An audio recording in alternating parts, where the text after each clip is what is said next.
Hello, everybody, and welcome to Commodity Culture, where our goal is to make you a better investor in the commodity space. My name is Jesse Dane. Before we dive in, standard disclaimer, nothing here is investment advice. Do your own due diligence. And today's guest is the CEO of Money Metals and the chairman of the Sound Money Defense League, an organization focusing on restoring gold and silver to its historic role as America's constitutional money. We're going to be discussing the progress they're making. Could a gold standard spread worldwide, and much more? It's Stefan Gleason. Great to have you on the show. Hey, Jesse. Great to be here. Thank you. I want to start off with an overview of the Sound Money Defense League. Your mission seems very admirable. Restoring gold and silver as money, of course, it's a dream of mine. It's a dream of so many guests that come on this show. How are you working to make it a reality? Yeah, well, the Sound Money Defense League was a project that we launched with the backing of Money Metals Exchange about 8 years ago. I have a public policy background. I was in Washington, D.C. for 15 years before I went into business and working in a grassroots lobby organization and working on freedom type issues at the federal level primarily.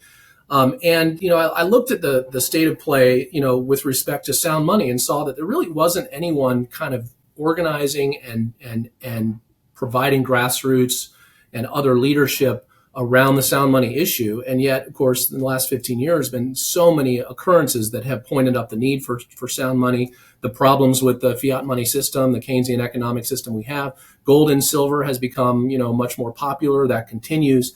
And of course, there was a kind of a boomlet around the Ron Paul revolution for sound money, and then it sort of dissipated. So back in 2015, we got serious about committing resources and efforts into spawning sound money legislation across the country at the state level, working on federal bills, and really taking that grassroots component and bringing it to the fight through, my organizing sort of background and also with my large Money Metals Exchange customer list.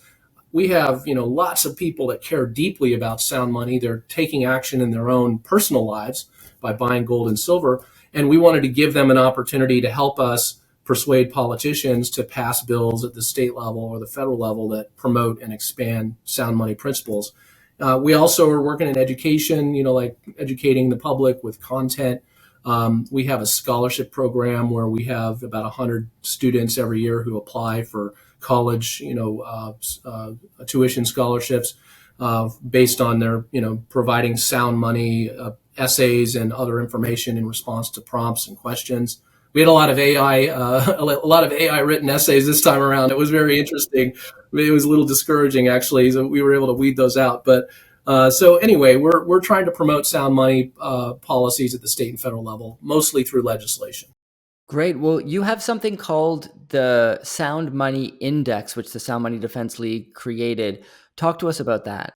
Yeah, so the Sound Money Index is basically, a catalog of all the policies that we see that states can enact that promote or expand sound money principles. And it's actually published every year. We've been publishing it for the last, 6, 7 years.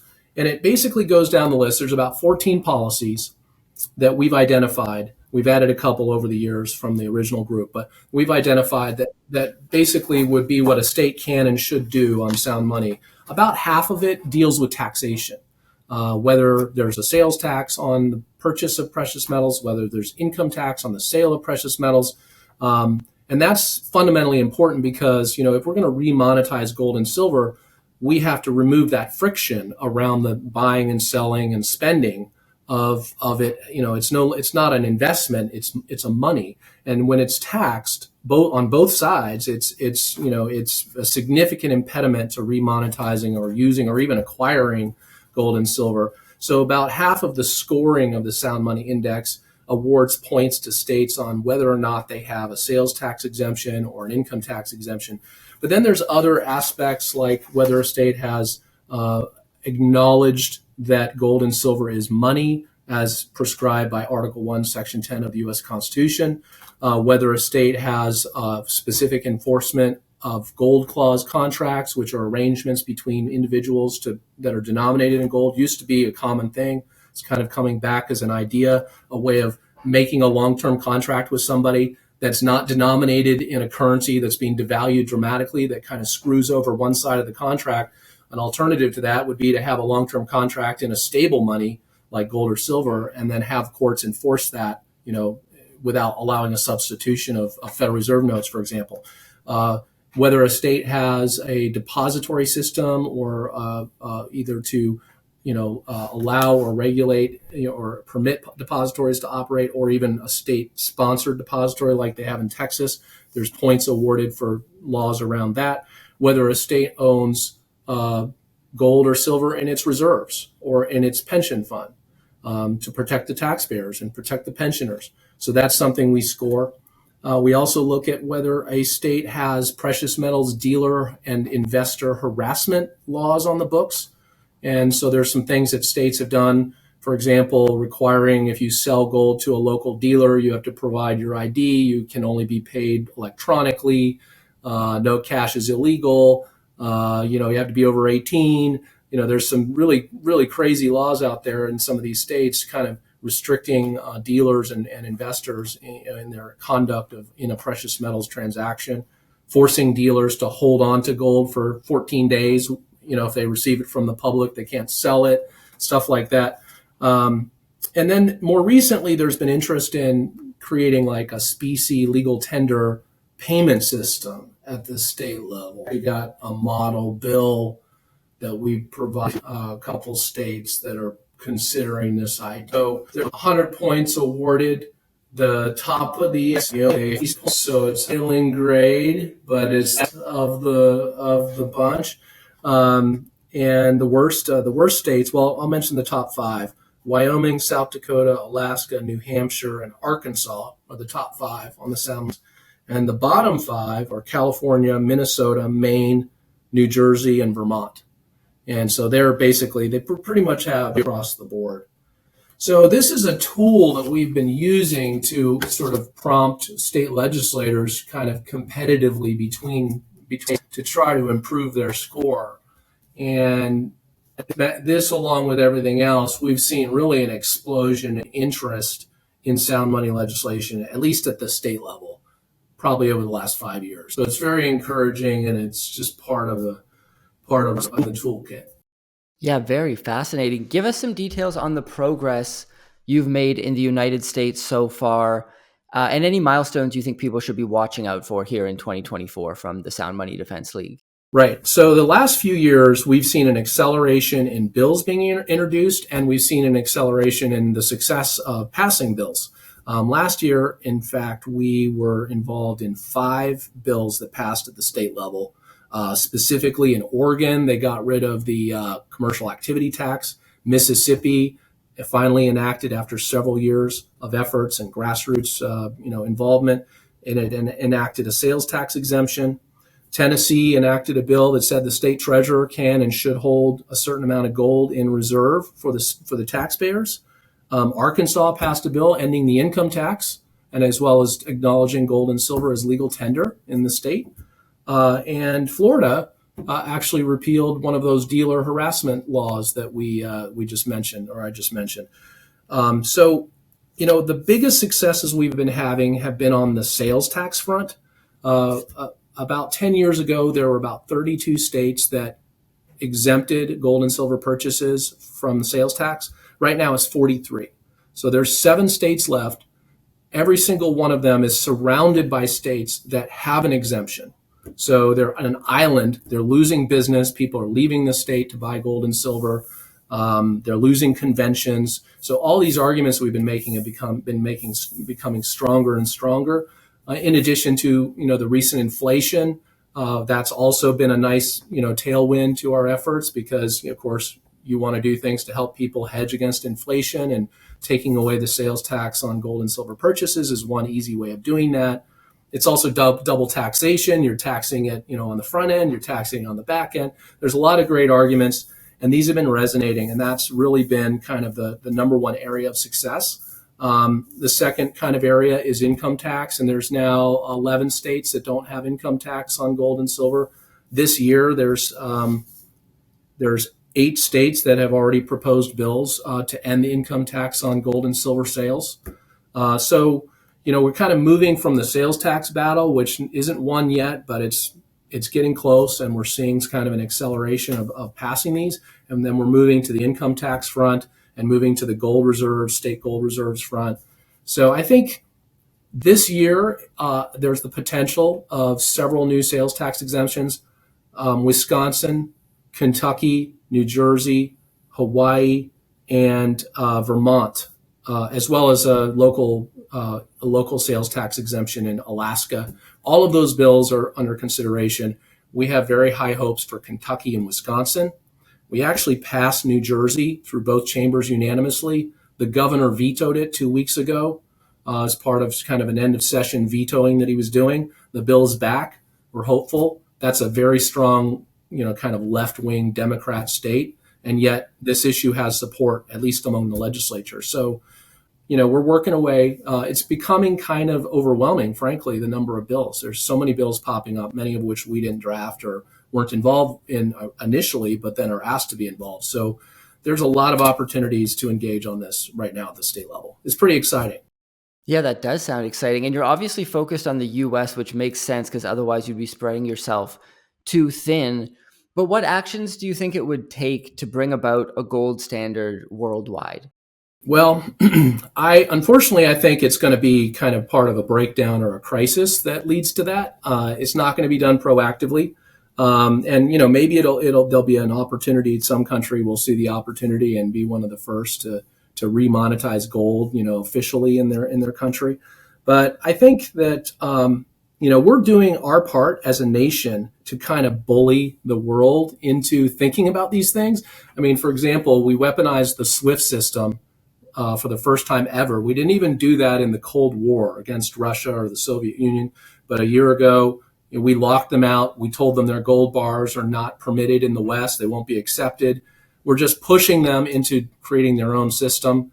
These Rubicons that we are crossing is really kind of making people, other countries around the world, kind of think, what if we get crossways?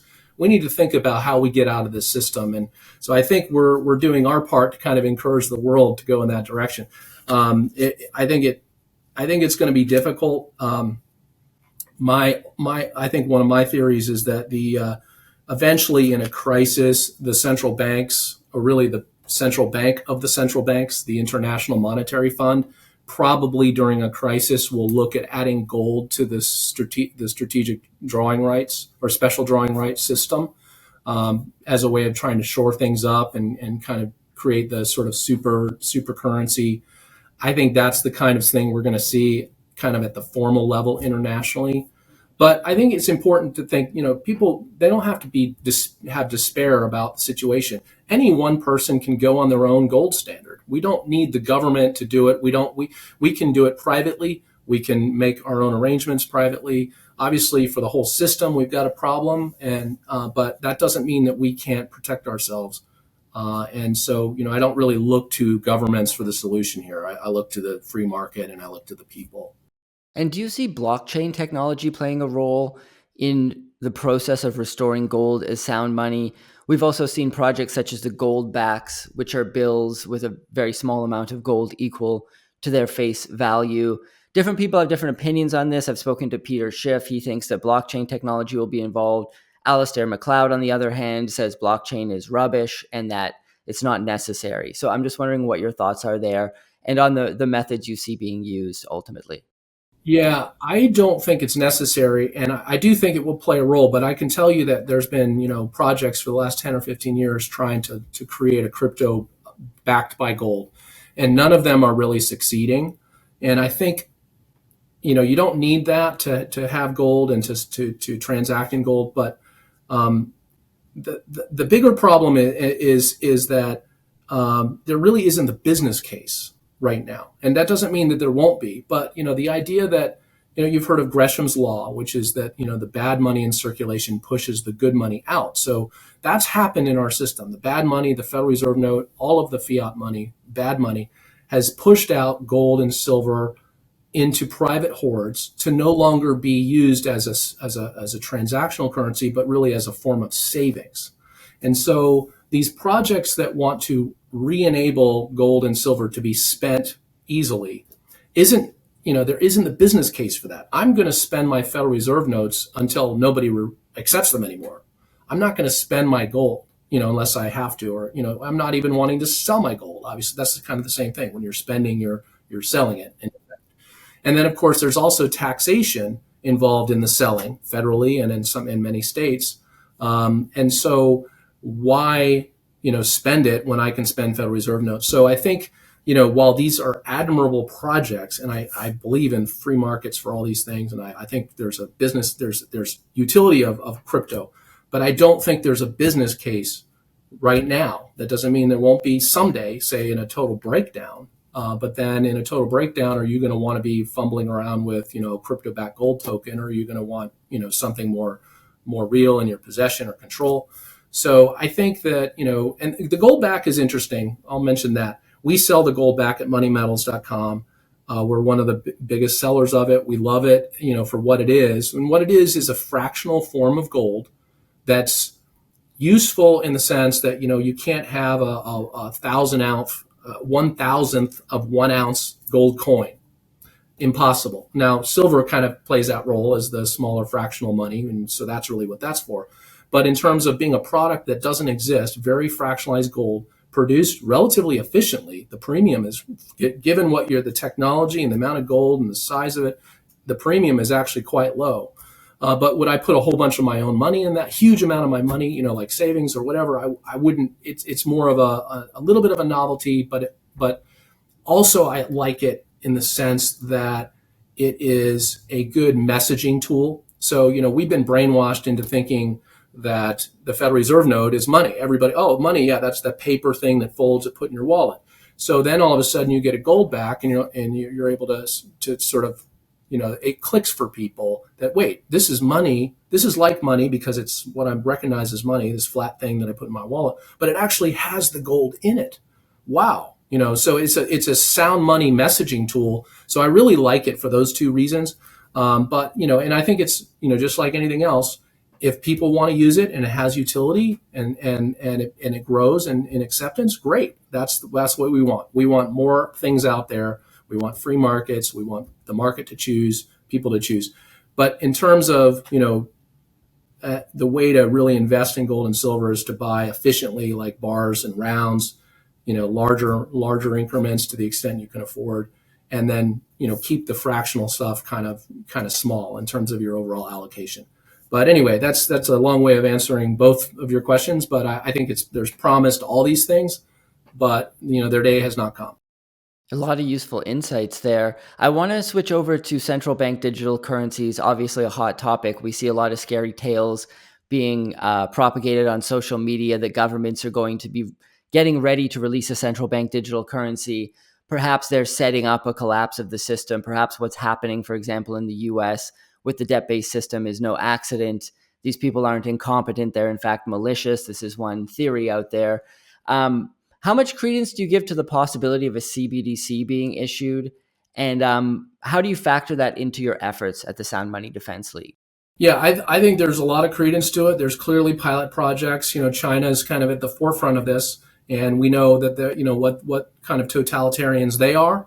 And certainly central banks would love to be able to control everybody's bank account, understand how everybody's spending the money. So with the tax authorities, they could airdrop money when they need to do a stimulus. They could just airdrop it right into their CBDC wallet.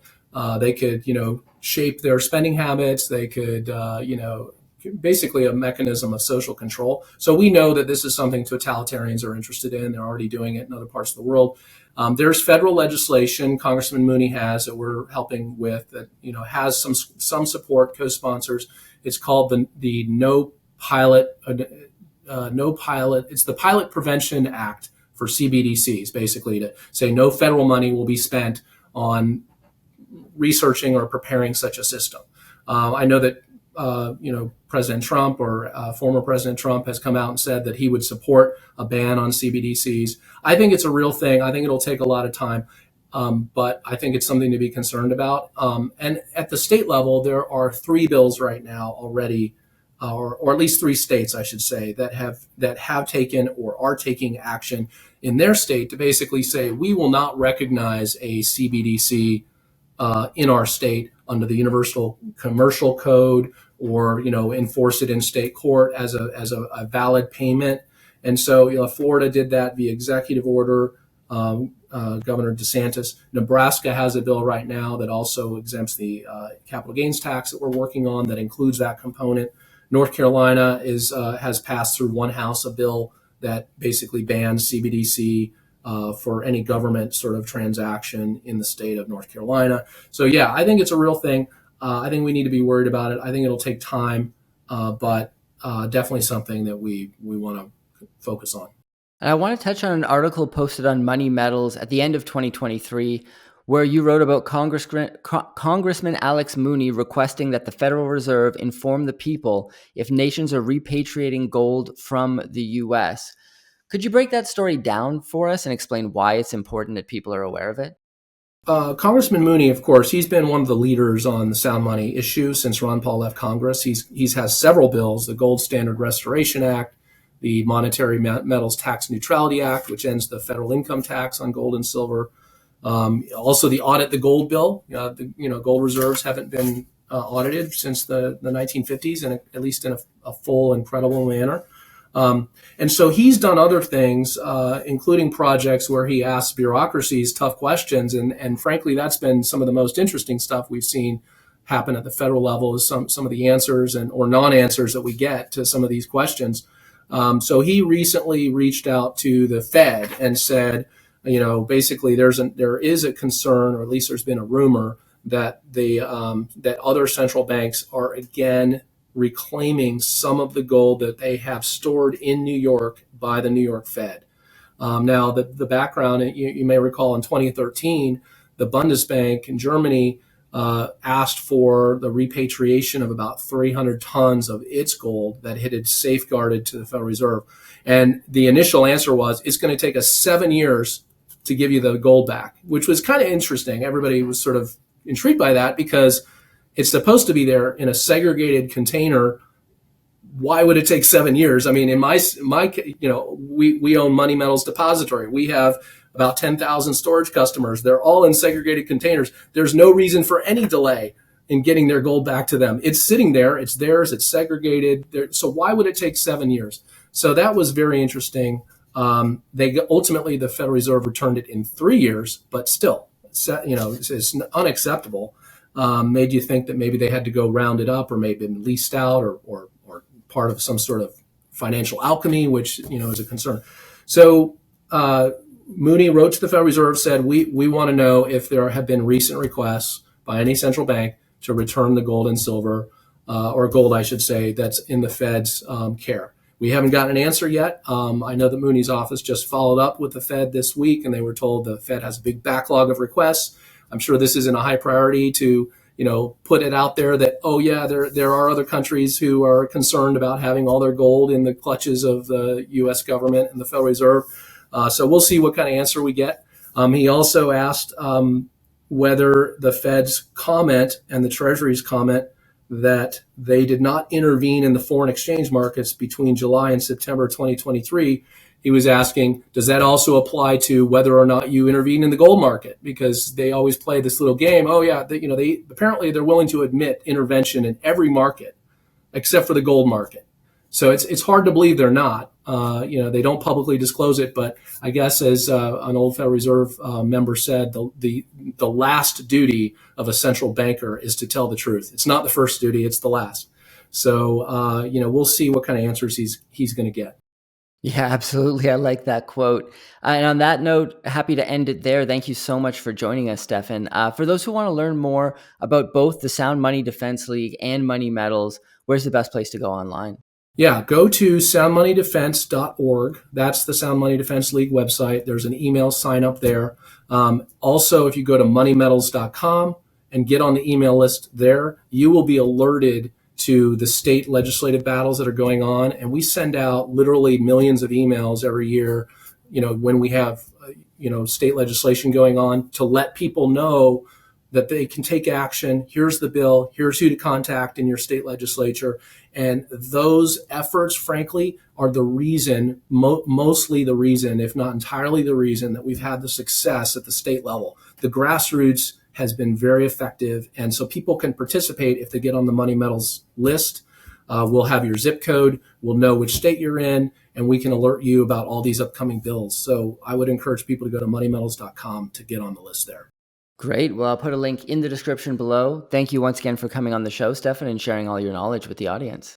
Thanks, Jesse. Great to be here. Commodity Culture is a series on commodities and natural resources. If you would like to see more, be sure to subscribe and hit the bell notification so you're always up to date with the latest episodes.